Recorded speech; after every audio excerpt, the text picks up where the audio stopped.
Buen día a todos, ¿cómo les va? Buen día, profe. Hola, buen día. Les pido lo mismo de siempre a todos, por favor, que me agreguen apellido y nombre y legajo para tomar el presente en el chat.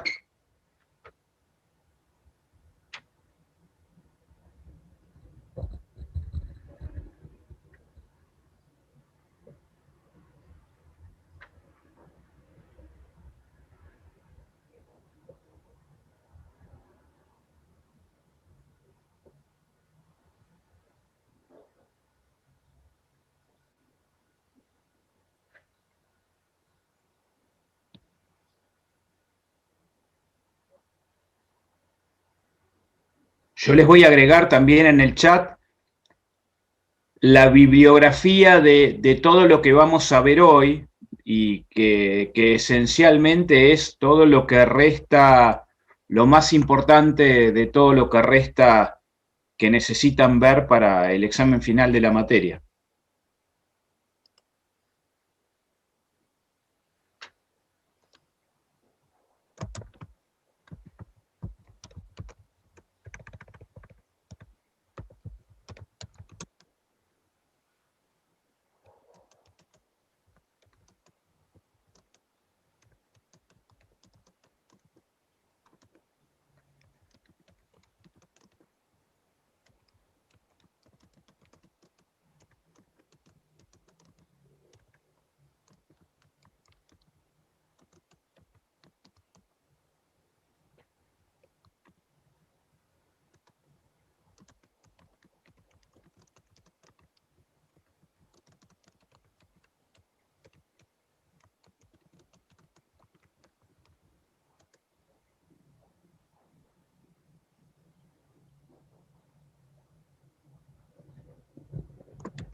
Bueno, esencialmente lo importante que necesitan ver son dos capítulos del libro de Ramírez Padilla que está en AU24, Contabilidad Administrativa, que son los capítulos 9 y 10, que esencialmente, como punto más importante, hablan de contabilidad por áreas de responsabilidad y precios de transferencia. Después tienen que ver una ficha que también tienen en AU24, que es contabilidad por áreas de responsabilidad de LUPI. También sobre el tema contabilidad por áreas de responsabilidad tienen otra ficha de AMAT. Y después de la RT18 tienen que ver el anexo que trata sobre información por segmentos. O sea, no toda la resolución técnica, sino únicamente el anexo que trata la información por segmentos.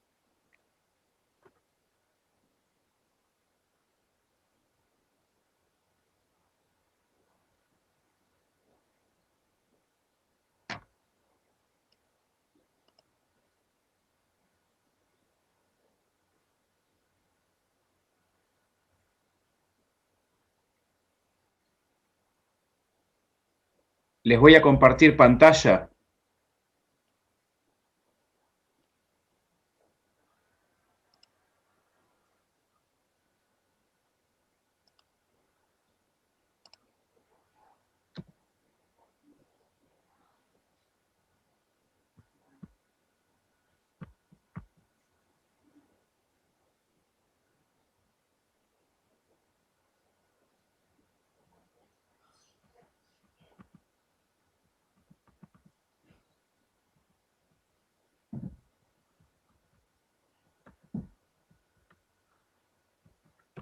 Bueno, ustedes van a ver cuando vean el capítulo, sobre todo esencialmente los capítulos de Ramírez Padilla, Lupi, Guamat, que en realidad se reiteran una serie de temas que ya comentamos en las clases anteriores. Algunos aspectos que acá no están en las proyecciones, pero son importantes respecto a la bibliografía, especialmente en Ramírez Padilla, tiene que ver, por ejemplo, con una clasificación de los tipos de control que desarrolla a principios del capítulo 9. Habla de control guía o direccional, que sería el control que se desarrolla antes de la acción. Cuando pensamos en medidas de acción con el objeto de controlar el progreso de un determinado curso de acción, y el ejemplo sería, si ustedes recuerdan de las primeras clases, el proceso de análisis de problemas potenciales de Kepner y Trigo, y cuando vimos el proceso de análisis de problemas potenciales, en realidad el objetivo de ese proceso era identificar un curso de acción, de acciones preventivas y contingentes, para proteger un curso de acción, y era un análisis que hacíamos antes de empezar a emprender el curso de acción. Ese es un ejemplo de control guía o direccional o control antes de la acción. Después nos habla del control durante la acción o control selectivo, o sea, el control que se hace tomando muestras de una operatoria determinada para ver cómo se está concretando la operatoria. Y después lo que se llama el control después de la acción, que es el control presupuestario. Todo lo que vimos respecto a presupuesto y el control que se hace por área de responsabilidad es un control que se efectúa después de la acción. El control presupuestario es un control después de la acción. En realidad comparamos datos reales con datos presupuestados y recuerdan que de acuerdo al criterio de información por excepción, de administración por excepción, trabajábamos por excepción, o sea, la idea es concentrarnos esencialmente donde detectamos las variaciones significativas entre los datos reales y los datos presupuestados. No nos interesan demasiado el resto de los aspectos, el resto de las partidas que no varían o varían de manera poco significativa. Esencialmente nos vamos a concentrar en lo que son variaciones importantes respecto a lo esperado. Lo demás se está dando respecto a lo que esperábamos que ocurriera. Habíamos visto, en lo que ya vimos, en la parte que vimos de Welch, algunas características necesarias para poder desarrollar un sistema de información por áreas de responsabilidad, para poder trabajar precisamente con la planificación de las utilidades, utilizando un sistema de información por áreas de responsabilidad. Para eso era esencial una adecuada estructura organizacional. Recuerdan que cada empresa seleccione la estructura organizacional que más le conviene de acuerdo a la estrategia definida, y en realidad los centros o áreas de responsabilidad dependen de la estructura organizacional. Acá encontramos, por ejemplo, la necesidad de identificar los diferentes centros o áreas de responsabilidad, y los diferentes autores que van a leer hacen clasificaciones distintas. Yo prefiero adoptar, cuando identificamos las áreas de responsabilidad, la clasificación de Ramírez Padilla. Ramírez Padilla clasifica a los diferentes centros de responsabilidad en centros de costos, centros de ingresos, centros de gastos discrecionales, centros de utilidades y centros de inversión. Otros autores van a simplificar la clasificación y lo clasifican en 3 centros.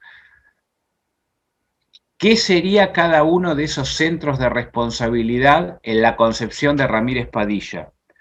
Básicamente, los centros de costos son aquellos centros de responsabilidad dentro de la organización que se ocupan de actividades productivas. O sea, todos aquellos centros de responsabilidad que desarrollan actividades productivas son centros de costos. O sea, elaboran bienes para la venta.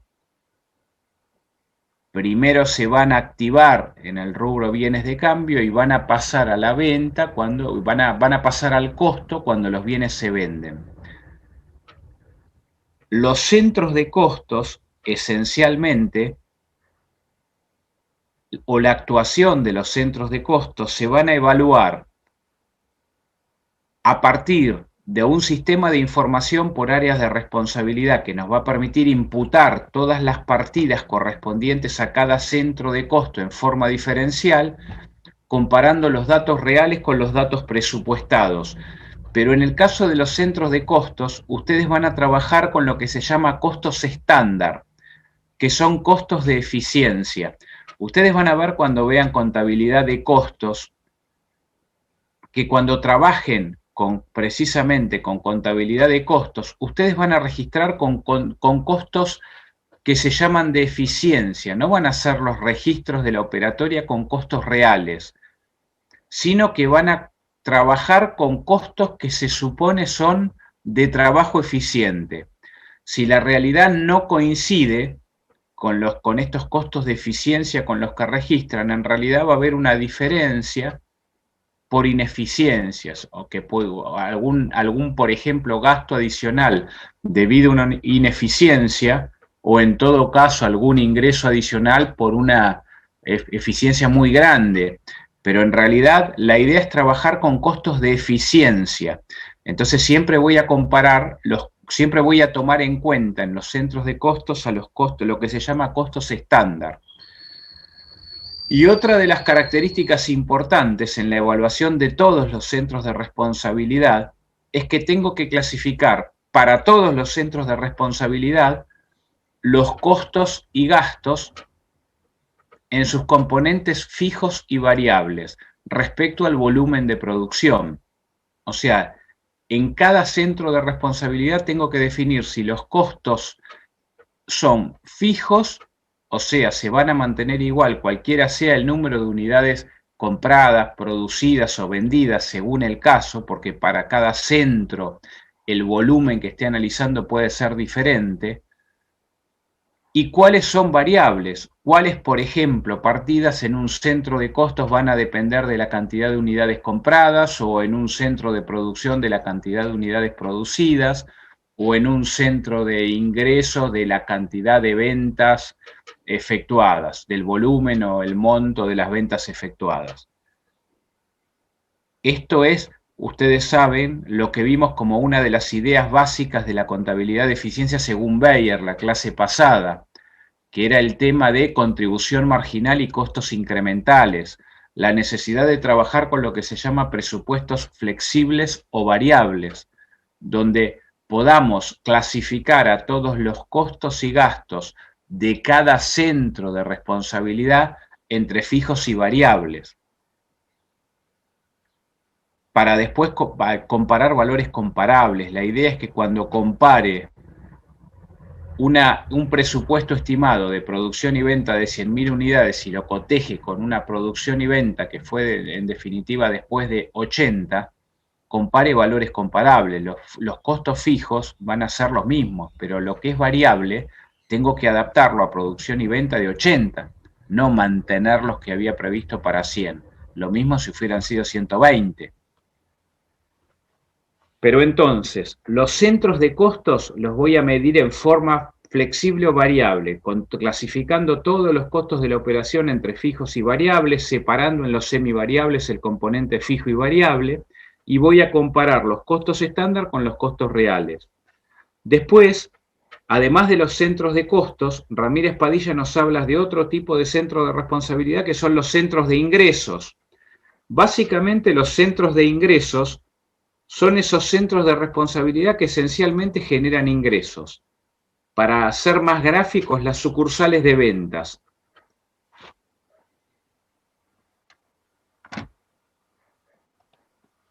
En realidad, las sucursales de ventas fundamentalmente generan ingresos. También hay algunos costos o gastos vinculados a la sucursal en particular. pero esencialmente lo más importante es que generan ingresos. Por eso los llamamos centros de ingresos. A estos centros de ingresos también los voy a comparar los datos reales con los datos presupuestados a partir de un sistema informativo por áreas de responsabilidad que me permita registrar las imputaciones contables directamente vinculadas a cada uno de estos centros de ingresos. Además de los centros de ingresos, podemos hablar de los centros de gastos discrecionales. A diferencia de los centros de costos, los centros de gastos discrecionales son centros que solamente generan gastos, o sea, las partidas involucradas en estos centros de gastos discrecionales, que básicamente y generalmente son centros administrativos, generan partidas que se imputan directamente como gastos al cuadro de resultados. Obviamente acá también voy a comparar los datos reales con los datos presupuestados. Lo importante en el caso de los centros de gastos es que acá lo que tiene relevancia no es tanto el monto final, sino la calidad del servicio que prestan, porque en realidad son centros de responsabilidad que prestan servicios a los demás centros de la organización. Este tipo de centros de responsabilidad que mencionamos, ya sea los centros de costos, los centros de ingresos y los centros de gastos discrecionales, habitualmente están en los niveles más bajos dentro de la estructura organizacional. Cuando hablo de niveles más altos en la estructura organizacional, y acá entendemos por niveles más altos como diferentes unidades de negocio con las que trabaja la empresa, nosotros decimos que hay unidades de negocios distintas cuando en realidad prestan o satisfacen una necesidad o resuelven un problema del consumidor diferente, tienen diferentes tipos de competidores, tienen que planear el negocio de manera independiente, cada una de ellas entre sí. Entonces, cuando la empresa trabaja con diferentes unidades de negocios, cada una de estas unidades de negocios puede ser considerado un centro de utilidad o un centro de inversión, que son los últimos dos centros de responsabilidad. Además de los de costos, ingresos y gastos discrecionales, podemos hablar de centro de utilidad o centro de inversión. Los centros de utilidad son aquellos que generan utilidades, o sea, en un centro de utilidad existen, por un lado ingresos, por otro lado costos y por otro lado gastos. Por eso se refiere a un nivel organizacional que incluye dentro del conjunto centros de costos, centros de ingresos, centros de gastos. Lo que refiere es la utilidad que genera, por ejemplo, una determinada unidad de negocios. Lo que mido en un centro de utilidad y comparo con el presupuesto es la utilidad que genera. De todas maneras, no es el mejor resultado que puedo tener. Me va a servir comparar una utilidad esperada con la utilidad efectivamente generada. Pero en realidad me está faltando algo, porque yo la utilidad que genero la tengo que vincular con los insumos o recursos que utilizo para generarla. No importa tanto, o no me va a servir tanto el dato de saber cuánto gané, sino cuánto había invertido para ganar esa cantidad. Por eso, mucho mejor que trabajar con centros de utilidades, es trabajar, cuando hablamos de unidades de negocios distintos o hablamos de la empresa en su conjunto, con lo que se llama centros de inversión. La empresa en su conjunto es un centro de inversión y además puedo clasificar a cada una de las unidades de negocios como centros de inversión. ¿Qué se llama? ¿Por qué se llama centro de inversión? ¿O a qué llamo centros de inversión? El centro de inversión es lo mismo que un centro de utilidad, pero al que puedo determinarle y asignarle activos. La inversión de un centro de inversión en realidad se refiere a los activos que le voy a asignar. Toda empresa que tiene un conjunto de activos es un centro de inversión. Hablamos del activo como inversión. La inversión del centro son los activos que utiliza. Entonces, yo lo que mido en un centro de inversión es la utilidad que genera a través de comparar ingresos con costos y gastos, pero también mido los activos que tiene. Y entonces lo que voy a medir fundamentalmente es cuánto rinde esa inversión, cuánto rinden los activos que está utilizando. Lo que voy a comparar en un centro de inversión es la utilidad que genera con los recursos que está utilizando para generarla. Y los recursos que está utilizando un centro de inversión para generar esa utilidad son los activos.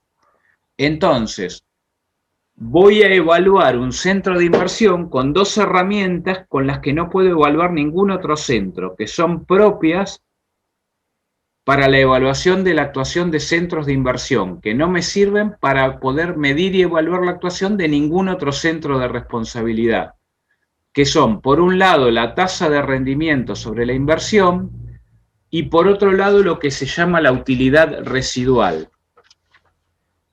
Vamos a ver en qué consisten. O sea, en un centro de inversión, además de evaluar por contabilidad, a partir de la información que genera por área de responsabilidad, si puedo generar por centros de inversión diferentes, puedo asignar los activos a cada centro, los que utiliza cada centro en forma particular y entonces definir para cada centro la utilidad y el activo que genera, trabajar también con presupuesto flexible o variable, esto con todas las áreas de responsabilidad.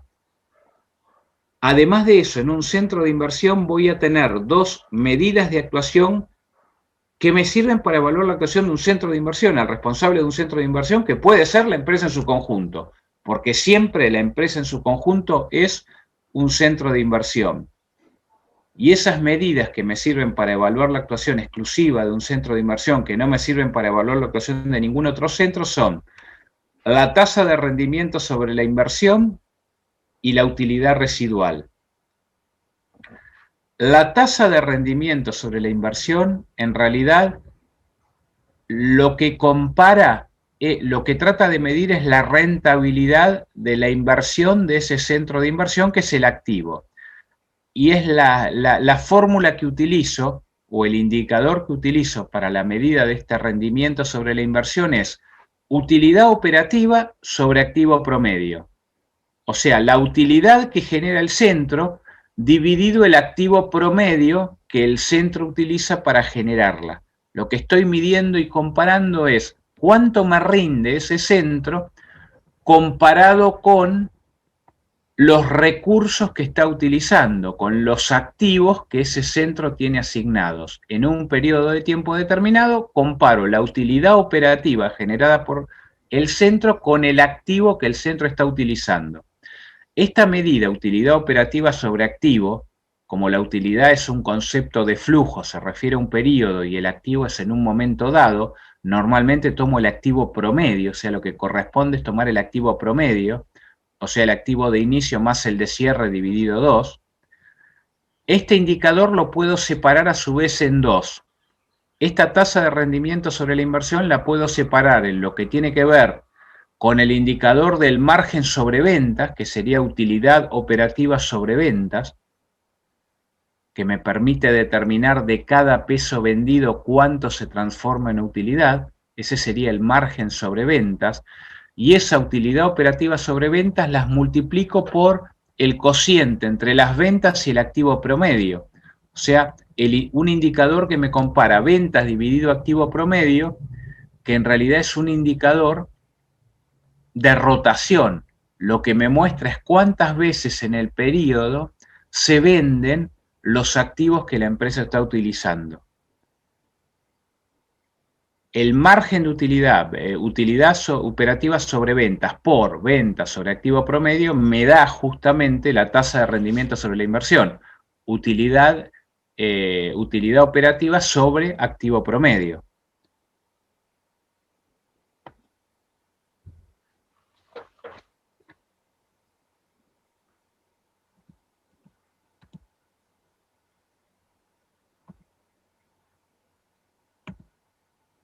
Dijimos que otra de las medidas importantes,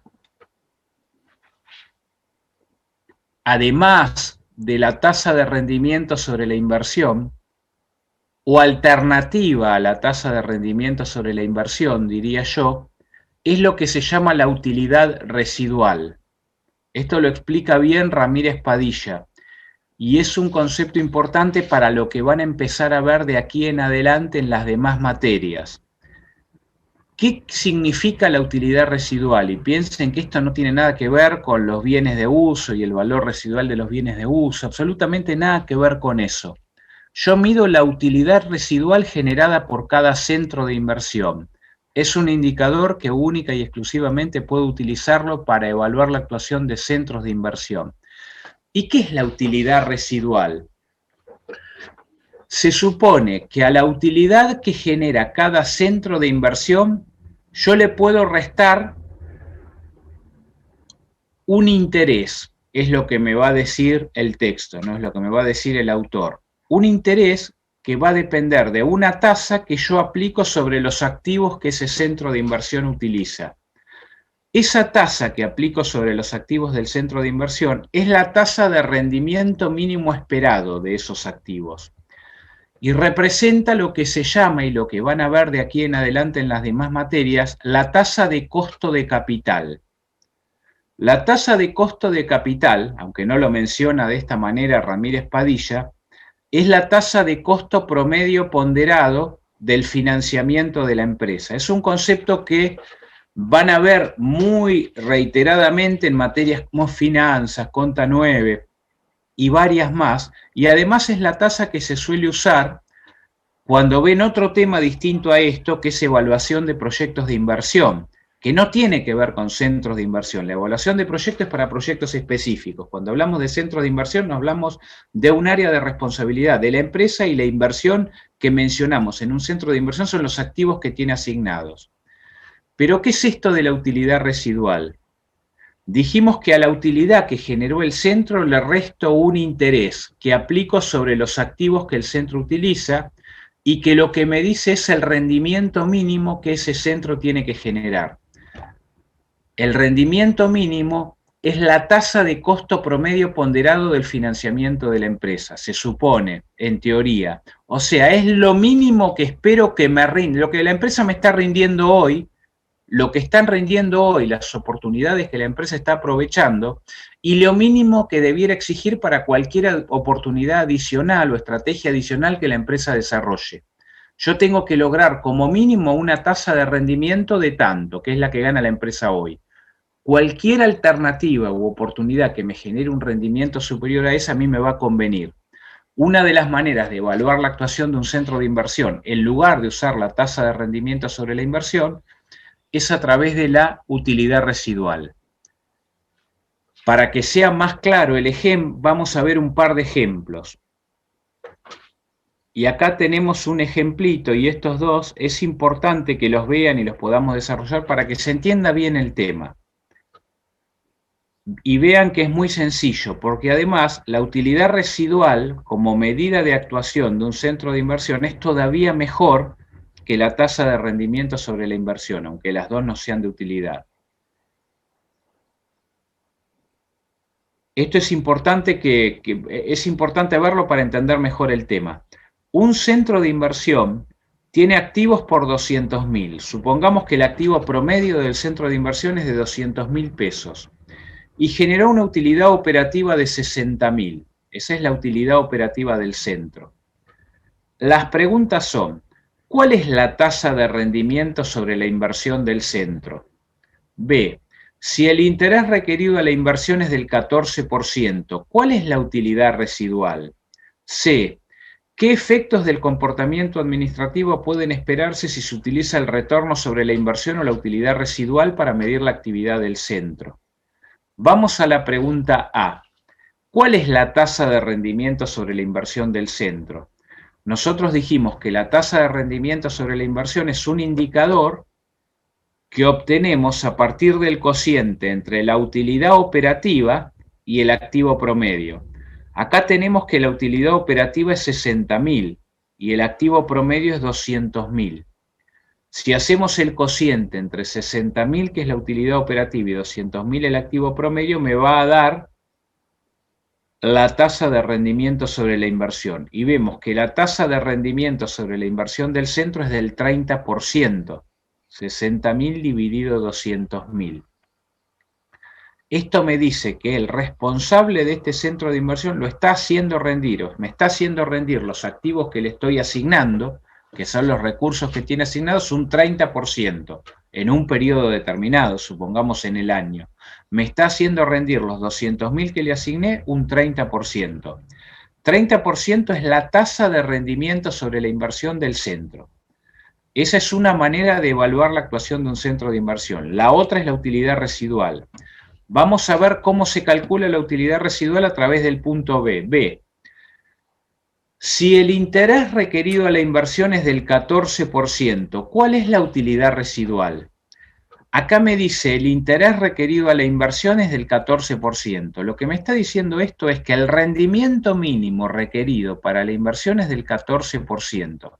Que yo a este responsable del centro de inversión le tengo que exigir que como mínimo los activos que le asigné me los haga rendir un 14%.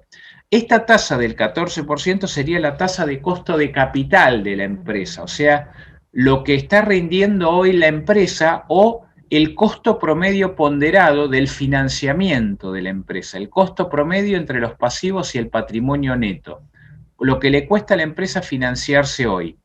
Si rinde más del 14%, entonces la empresa está funcionando bien. La pregunta es, entonces, si el interés requerido a la inversión es del 14%, ¿cuál es la utilidad residual? Y acá está cómo calculo la utilidad residual. Lo que tengo que hacer para calcular la utilidad residual es calcular este 14% sobre el activo que el centro de inversión tiene asignado, que es 200.000. Si aplico el 14% sobre 200.000, esto me da el interés requerido a la inversión, o lo que es lo mismo, el rendimiento mínimo que le tengo que exigir a este centro. 14% por 200.000 me da 28.000. La utilidad residual que genera este centro es la diferencia entre la utilidad que genera menos la utilidad mínima esperada aplicando el interés sobre los activos que está utilizando. Sería 60.000 menos 28.000 y entonces me da una utilidad residual de 32.000. Si yo quisiera medir este centro por la utilidad residual que genera, diría, este centro de inversión me está generando una utilidad residual de 32.000. ¿Cuál es la diferencia o por qué nosotros decimos que la utilidad residual es todavía un mejor indicador que la tasa de rendimiento sobre la inversión? Supongamos que el centro sea este y me está rindiendo el 30%. ¿Qué pasa? Y supongamos que yo evalúo al responsable del centro de inversión o tiene un salario y un premio que va a depender, si lo mido por el rendimiento, del rendimiento que genere. Es posible que de repente surjan otra oportunidad de negocios que genere un rendimiento a lo mejor del 25%. Y a lo mejor tal vez el responsable de este centro diga, hoy estoy rindiendo un 30%, si acepto otras cosas o aprovecho otra oportunidad que me rinda 25%, por ahí el rendimiento promedio pasa al 26% en vez del 30%, tengo menos rendimiento que hoy. Entonces me quedo como estoy, no hago nada. Y en realidad, cualquier actividad o cualquier oportunidad que exista que a la empresa le genere un rendimiento superior a la tasa mínima, para la empresa es conveniente desarrollarla. Va a maximizar su utilidad, lo cual puede entonces suponer un comportamiento que no es el que beneficia a la empresa en su conjunto. El hecho de decir, hoy me rinde 30, yo quiero rendir lo máximo posible, entonces si me rinde un 20, yo no acepto nada, ni lo considero. Y en realidad a una empresa que tiene un rendimiento mínimo de 14, cualquier oportunidad que le rinda más de 14 le va a convenir. Obviamente si tiene oportunidades alternativas y alguna rinde más que otra, aprovechará la mejor. Pero si no existiera otra alternativa y tiene una que le rinde el 16, debiera aprovecharla. Esta es la realidad, para beneficio de la empresa en su conjunto. Entonces, la tercera pregunta dice, ¿qué efectos del comportamiento administrativo pueden esperarse si se utiliza el retorno sobre la inversión o la utilidad residual para medir la actividad del centro? La realidad es que si se utiliza el rendimiento sobre la inversión, el responsable pudiera rechazar oportunidades de negocios con rendimientos inferiores al 30%. En cambio, si se utiliza la utilidad residual, el responsable se verá inclinado a aceptar cualquier oportunidad cuyo retorno sobre la inversión supere la tasa mínima deseada. Porque ¿qué va a pasar si de repente aprovecho otra oportunidad que le rinde el 16? Bueno, esta oportunidad a lo mejor le genera 1.000 pesos más de rendimiento. Entonces, la utilidad le va a aumentar de 60 a 61 y va a ser 61 menos 28, que era la mínima que tenía esperada, le va a rendir 33. Cualquier oportunidad que aproveche, que genere un rendimiento superior al mínimo esperado, a esta tasa del 14% en este caso, a este centro le va a convenir y a la empresa en su conjunto le va a convenir que el centro de la inversión la aproveche, que aproveche cualquier oportunidad que le genere un rendimiento superior a la tasa mínima del 14%. Eso va a aumentar la utilidad residual. El valor absoluto de la utilidad residual va a ser mayor. No importa cuánto cada proyecto en particular o cada oportunidad de negocio en particular. Lo importante es que el conjunto de las oportunidades rindan, en todos los casos, más de la tasa mínima esperada, que en este caso es del 14%. Otro ejemplo muy simple, otro ejemplito muy simple para que quede claro. Un centro de inversión generó en el periodo una utilidad operativa de 100.000 con una tasa de retorno sobre la inversión del 15%. El centro generó además una tasa de rotación de activos del 2,5%. La tasa de costo de capital de la empresa es del 10%. Determine el monto de ventas y la utilidad residual generada por el centro. Ustedes saben que nosotros dijimos que la tasa de rendimiento sobre la inversión es utilidad operativa sobre activo promedio. Utilidad operativa sobre activo promedio es la tasa final. Dijimos que esa la podíamos desagregar en dos. Utilidad operativa sobre ventas y ventas sobre activos. Utilidad operativa por ventas sobre activos. La utilidad operativa sobre ventas me dice cada peso de venta cuánto representa de utilidad. Ventas sobre activos me habla de cada cuánto tiempo en el periodo vendo los activos. Acá lo que me está diciendo, como dato, en los datos que tengo, es que la utilidad operativa es 100.000, que este dato que tengo en el numerador de esta fórmula es 100.000. Me dice que la tasa de rendimiento sobre la inversión, o sea, utilidad operativa sobre activos, esta tasa es del 15%. Me dice además que el centro generó una tasa de rotación de activos de 2,5, o sea que en el periodo el activo se vendió, el monto del activo se vendió 2,5 veces. Esta fórmula, venta sobre activos, es 2,5.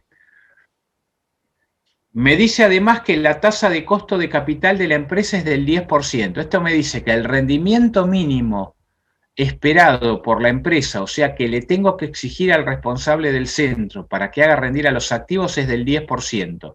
Y me pide determinar el monto de ventas y la utilidad residual generada por el centro. Para determinar esto tengo que usar básicamente pasaje de términos, aprovechar los datos que tengo y hacer pasaje de términos con los demás datos. En este caso, por ejemplo, con la información que tengo, para determinar el monto de ventas, yo sé que utilidad operativa sobre ventas es 100.000, la utilidad operativa sobre X, por ventas sobre activos por 2,5 me daría igual a utilidad operativa sobre activos a 0,15. Entonces 100.000 sobre X por 2,5 es igual a 0,15. Despejando X me va a dar que el monto de ventas es 1.666.666. Ya tengo las ventas.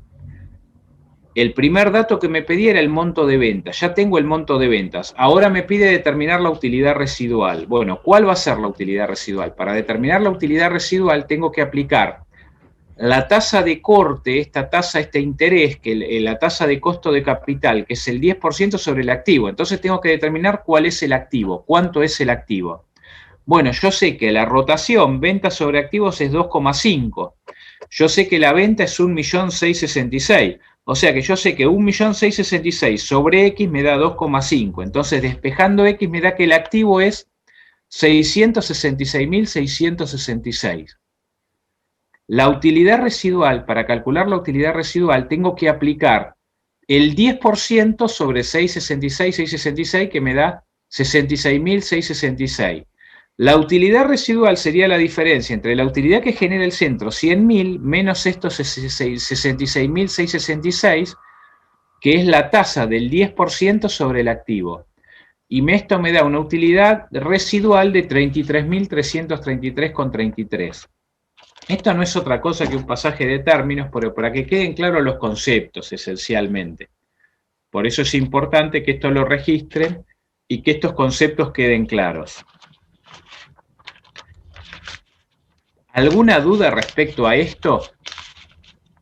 Porque esto es lo más complicado de entender de lo que tiene que ver con la actuación de los centros de responsabilidad. Lo demás es fácil de ver, lo van a ver en los trabajos prácticos, van a comparar los informes de actuación de cada centro de responsabilidad, donde van a ver todas las partidas. Como dijimos la clase pasada, van a separar lo que son controlables de no controlables. En todos los casos van a comparar lo presupuestado con lo real, van a identificar las variaciones y se van a concentrar dentro de las variaciones en las que son significativas.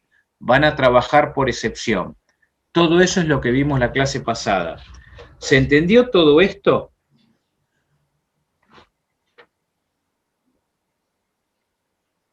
Sí, profe. ¿Se entiende? Sí, profe, sí.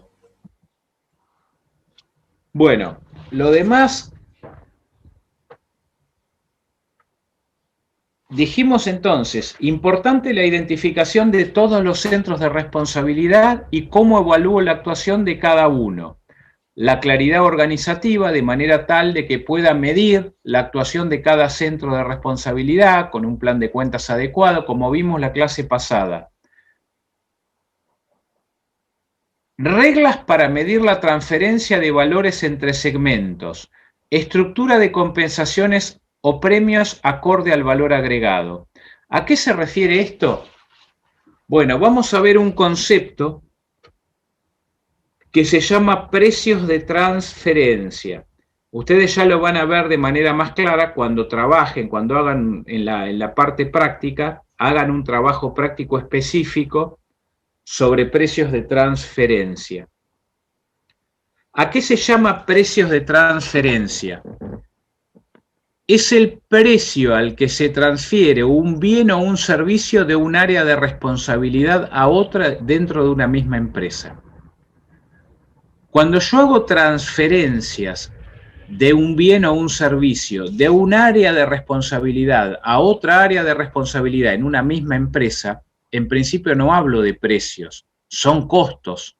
El precio es el precio al que la empresa vende su producto o servicio que elabora final a terceros, a los clientes externos, a intermediarios o a clientes finales. Cuando hablamos de transferencias internas dentro de una misma empresa, en general no hablamos de precios, sino transferencia a costo. Bueno, la realidad es que las empresas, existen algunas empresas que prefieren utilizar precios de transferencia, o sea, utilizarlo también precios para transferir bienes o servicios de un área de responsabilidad a otra. Como todo esto que estamos hablando, acá no hay ninguna norma que obligue a las empresas a utilizar precios de transferencia. Hay empresas que no usan precios de transferencia, la mayoría no los usa, pero hay algunas empresas que sí prefieren utilizar precios de transferencia. Habitualmente estamos hablando de empresas medianas o grandes con varias unidades de negocios, y los precios de transferencia en realidad sería fijar un precio para el producto que le transfiere un área de responsabilidad, el producto o servicio que transfiere un área de responsabilidad de una empresa a otra área de la misma empresa. ¿Por qué? ¿Cuál es la idea de fijar precios de transferencia?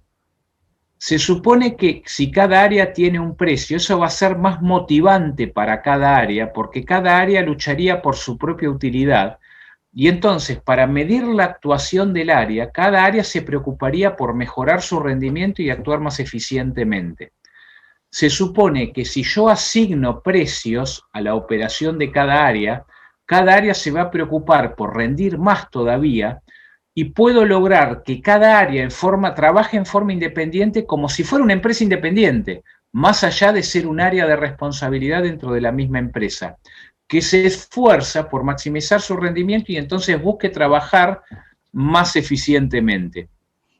Lo que estoy promoviendo en realidad es la motivación del responsable de cada área para que trate de lograr el máximo rendimiento posible de cada área, tratar de comparar el rendimiento de cada área con, por ejemplo, empresas similares, porque a lo mejor hay otra empresa que no tiene la integración que tiene la empresa que tengo yo, que se ocupa de una sola parte del proceso productivo y la empresa por ahí tiene un sistema integrado, por ejemplo, y entonces elabora una parte y directamente la vende. Y mi empresa elabora una parte, lo pasa a otra parte de la misma empresa, que a su vez a otra parte, pero también la parte que elabora, la parte inicial, pudiera venderlo directamente al mercado, el producto que elabora. El tema es no trasladar ineficiencias de un área a otra y poder medir mejor cómo participa cada área o cómo interviene cada área en la generación de la utilidad que la empresa tiene. ¿Qué área funcionó mejor? ¿Qué área trabajó más eficientemente? Y motivar al responsable de cada área para que cada área pueda lograr la utilidad, la mayor utilidad posible.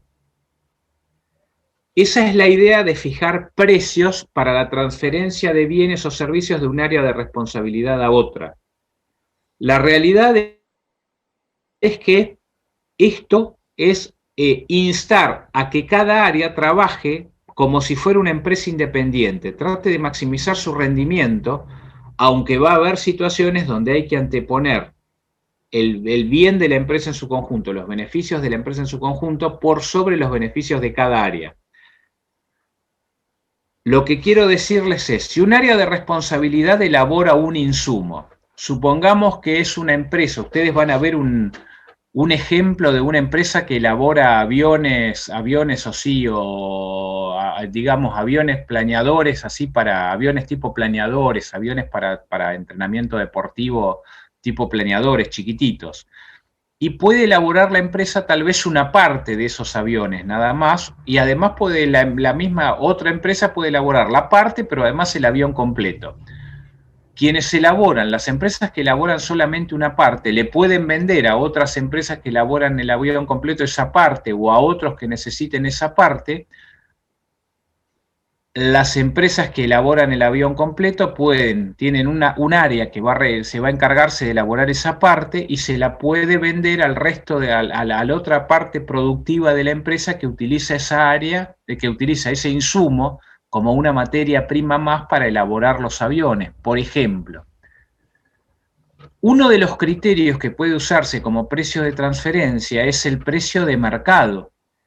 Cuando hay una venta, por ejemplo, como esta que mencioné recién, donde el área de responsabilidad que elabora el insumo lo pudiera vender al mercado en general o puede transferirlo a la misma empresa y hay un precio de referencia, porque existe un precio al que se vende ese producto al mercado, hay otras empresas que lo elaboran también, el mejor indicador que puede utilizarse como precio de transferencia cuando existe un precio de referencia, cuando es un producto o servicio que tiene salida al mercado, ese producto intermedio que voy elaborando, es el precio de mercado.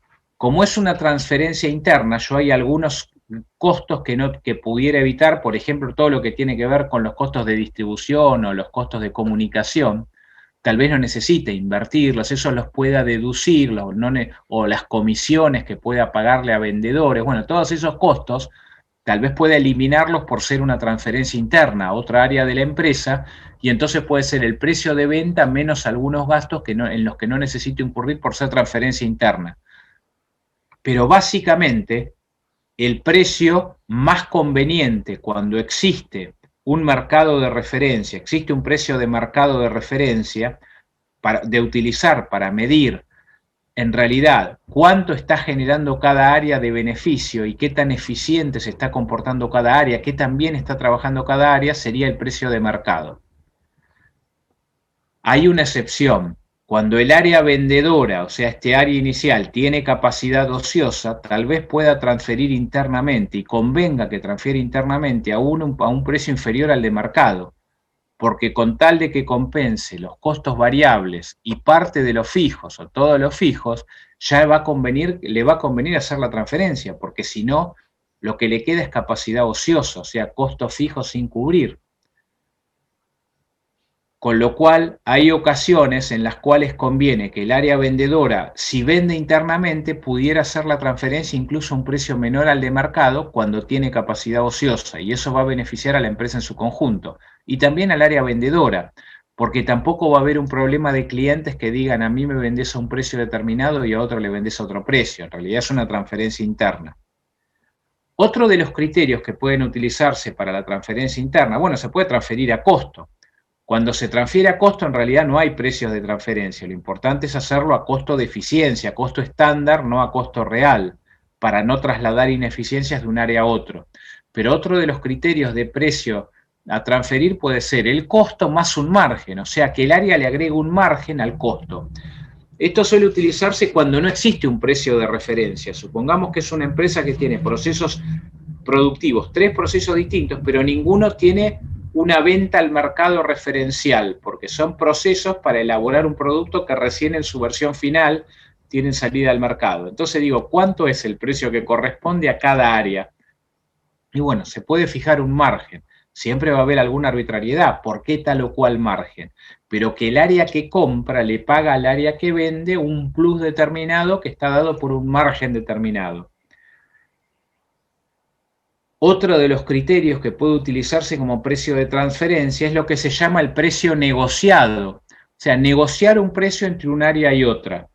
Que se pongan de acuerdo. Bueno, esto puede llegar a conflictos. ¿Por qué un área tiene que pagar más que otra? La realidad es que si hay precios de transferencia, cuanto más precio pague un área, menos utilidad va a tener, más allá de que cada área después va a venderlo, el producto o servicio que elabora, a su precio, al mercado o a las otras áreas a las que lo vende.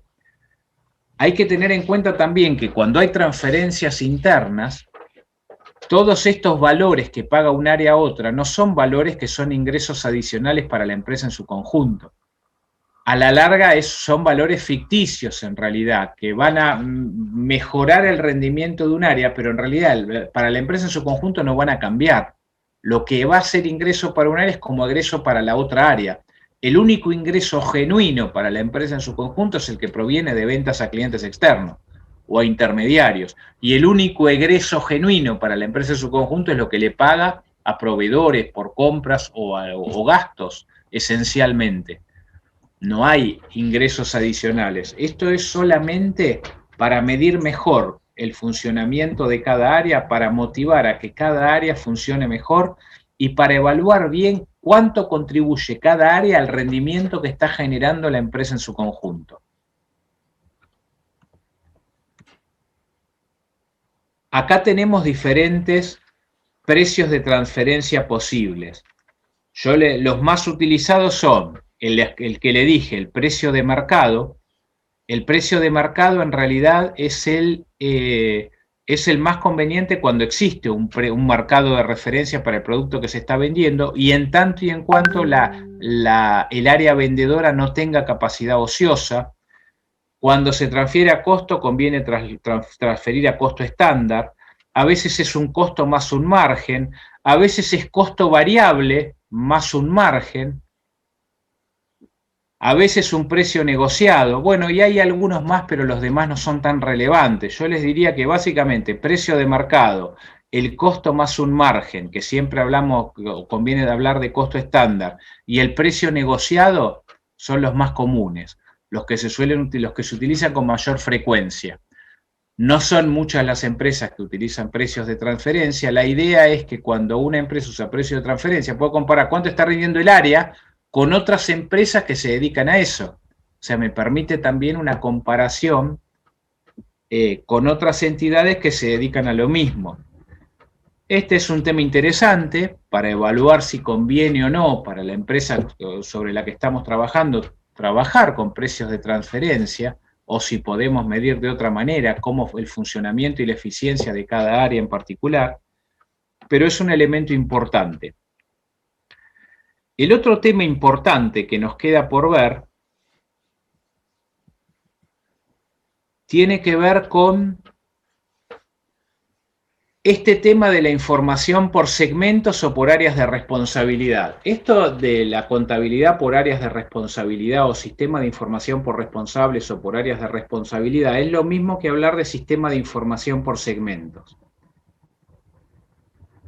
La pregunta es, ¿hay algún elemento normativo que obligue a las empresas a generar información por segmentos, o sea, por áreas de responsabilidad? La respuesta a esa pregunta no hay obligación. Ninguna empresa tiene un elemento normativo que la obligue a trabajar por áreas de responsabilidad. Esto es algo interno. Esto es algo que le conviene hacer a la empresa para funcionar mejor, para conseguir mejor sus objetivos, para cumplir con sus estrategias, para que le vaya mejor, para que pueda mantenerse y pueda crecer en el mercado. La realidad es que no hay una norma que exija a las empresas brindar esa información por áreas o por segmentos a terceros. En algún momento la hubo, pero la realidad es que fracasó. Las empresas en realidad no cumplían con lo establecido por la norma. Y hoy esta norma en realidad es de cumplimiento opcional.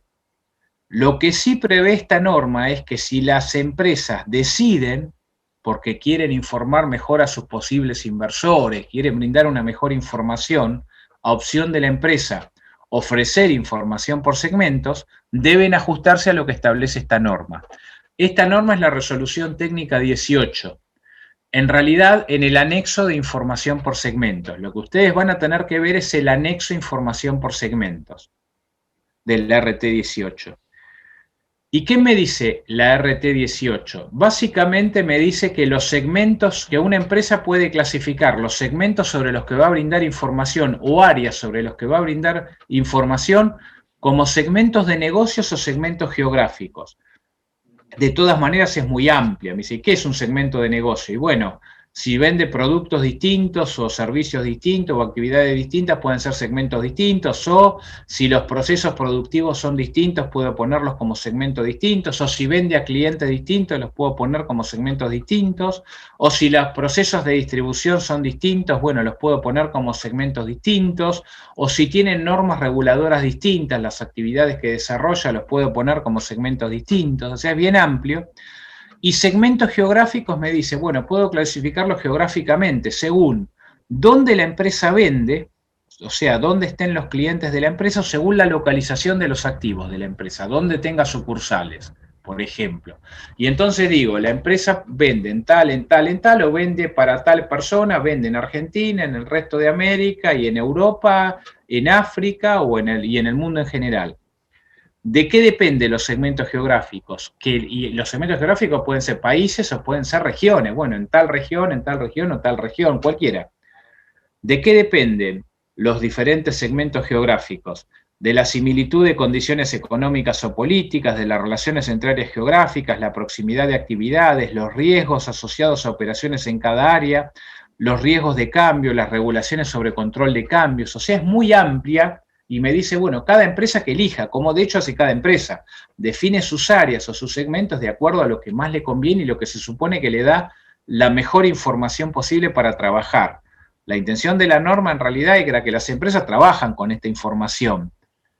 Era que expongan la información de la manera en que trabajan. Quiso darle un marco normativo de este tipo.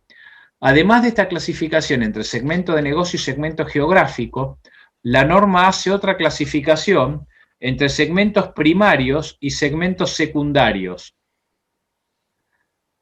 ¿Qué son segmentos primarios o secundarios? Básicamente lo que la norma dice es que para considerar un segmento distinto de otro, los riesgos y la rentabilidad de ese segmento tienen que ser diferentes a los riesgos o rentabilidad de los otros. Piensen que cuando hablamos de esta resolución que habla sobre información agregada a los estados contables, o sea, van a ser anexos agregados a los estados contables, notas adicionales que se agregan a los estados contables con esta información, lo que voy a brindar es información económico-financiera.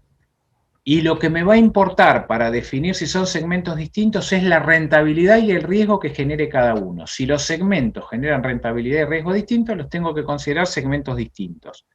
¿Y cuándo son segmentos primarios o secundarios? Me dice hacer otra clasificación la norma entre primarios y secundarios. ¿Cuál es la diferencia entre primarios y secundarios? Esencialmente que sobre los primarios me pide una mayor información que sobre los secundarios. ¿Y qué me dice de primarios o secundarios? Que son los mismos de negocios o geográficos que hablamos hoy, pero que Si la rentabilidad y el riesgo dependen de los productos distintos o de las diferentes estrategias de distribución o los diferentes de clientes, más que de la actuación en diferentes áreas geográficas, tengo que considerar primarios a los segmentos de negocios y secundarios los geográficos. Si la rentabilidad y el riesgo de la actuación de la empresa depende más de los lugares donde actúa o los lugares de donde están los clientes a los que vende, tengo que considerar primarios a los segmentos geográficos y secundarios a los segmentos de negocios. Y si tengo dudas de si cuál de los dos representa más o refleja más o diferencia más la rentabilidad y riesgo de la empresa, si los de negocios o los geográficos, tengo que considerar primarios a los de negocios y secundarios a los geográficos. Y en realidad, ¿qué me dice la norma? La norma digamos, no está muy buena en el sentido de que me dice, tengo que informar como mínimo tal cosa. Y los elementos que me pide informar distintos elementos de los segmentos primarios o secundarios. De los segmentos primarios me pide informar el total de ventas de bienes o servicios de cada segmento, y además me dice expresamente que si existieran transacciones entre segmentos, la tengo que mostrar separadamente de las ventas a terceros. O sea, si las ventas de cada segmento incluyeran precios de transferencia por ventas internas, lo que hablábamos hoy, esas las tengo que segregar y poner aparte. Tengo que separarlas o dentro del total ponerlas en un conjunto aparte, separarlas de lo que son ventas a terceros que representan ingresos para la empresa en su conjunto. Además de las ventas me pide exponer el resultado que genera cada segmento, los activos que utiliza cada segmento, los pasivos, si los puedo afectar a cada segmento, las inversiones que efectúe en el periodo de bienes de uso y activos intangibles, las depreciaciones de bienes de uso y activos intangibles, y me pide como datos adicionales de cada segmento primario otros gastos no generadores de fondos que sean significativos que se hayan efectuado en el periodo, además de las amortizaciones, y si tienen inversiones en otras sociedades. Ustedes piensen que para eso tendría que ser prácticamente empresas distintas, una unidad de negocios muy distinta. Me pide estos datos, o sea, venta, resultado, activos, pasivos, bienes de uso intangibles, depreciaciones de bienes de uso intangibles, gastos no generadores de salidas de fondos, y esto de inversiones en otras sociedades, por segmento, para los segmentos primarios. Y para los segmentos secundarios me pide menos datos, me pide las ventas, en algún caso los resultados, los activos y las inversiones en el periodo de bienes de uso o activos intangibles. En realidad esa sería la información mínima. Esta, sobre qué segmento, lo que debe informar básicamente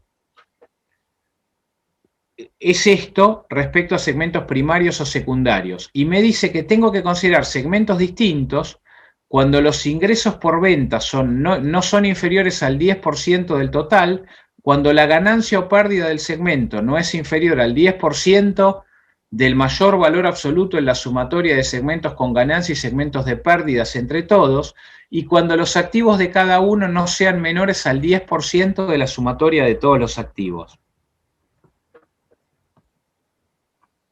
Acá un poco me dice la información que debiera suministrar.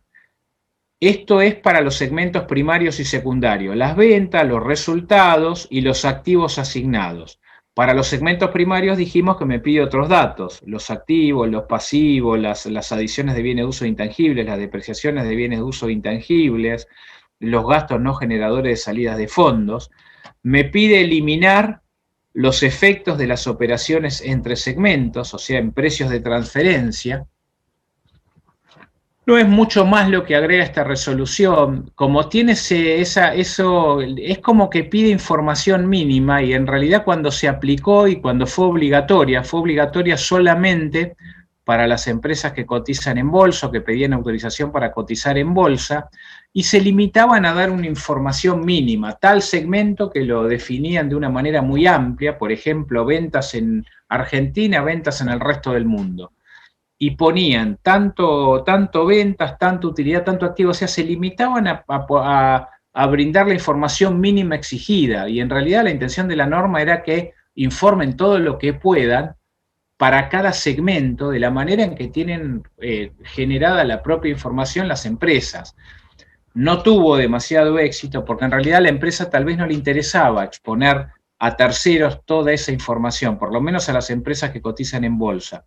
Y si ustedes ven análisis de empresas en bolsa de los momentos en que esto estuvo vigente o de cuáles ahora optan por presentarla, son las menos y en realidad la información que brindan es muy poco significativa y muy poco útil, no brinda demasiada utilidad. O sea, no se cumplieron los objetivos en el momento en que salió la norma y por eso pasó de ser obligatorio a ser opcional. Y hoy en realidad es de cumplimiento opcional. Incluso para las empresas que cotizan en bolsa o piden utilización para hacerlo, que eran las que estaban obligadas a presentar esta información.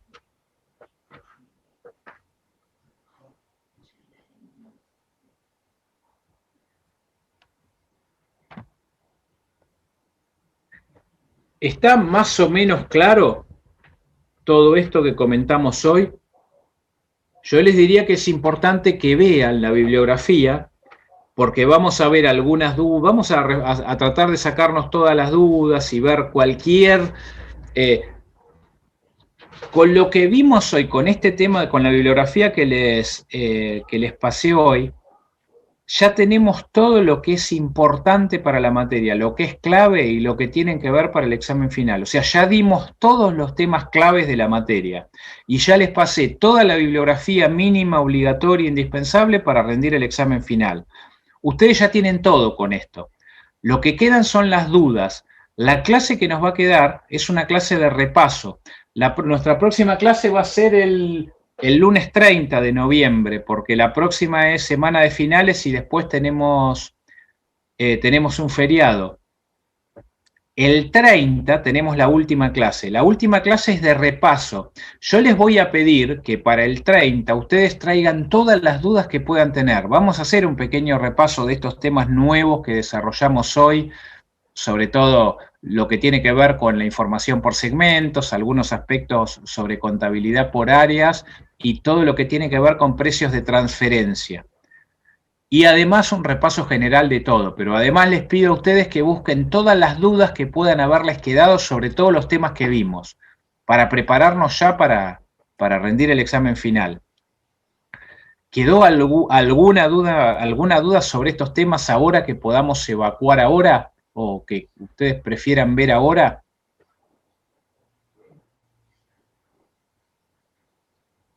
¿Todos agregaron apellido, nombre y legajo en el chat?